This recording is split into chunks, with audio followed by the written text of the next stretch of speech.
আমরা দিনের পর দিন যাহা চিন্তা করি তাহার প্রভাবই আমাদের পরিবেশ সৃষ্টি করে। যাহারা সংসারে নিমগ্ন তাহাদের মনে কখনো কখনো চিন্তা জাগে, কিন্তু তাহা এমনই ক্ষণস্থায়ী যে পরিবেশের উপর তাহার ছাপ বেশি লাগে না।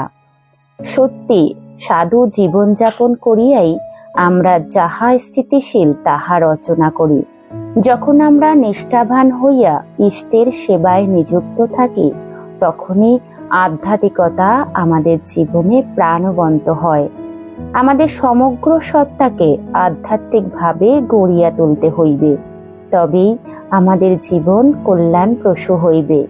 প্রার্থনা করিতে হইবে, হে পরম দেবতা, তুমি আমার সহায় হও, যেন আমি আমার অহমিকা, অভিযোগ, সংগ্রাম সবকিছু ভুলিতে পারি।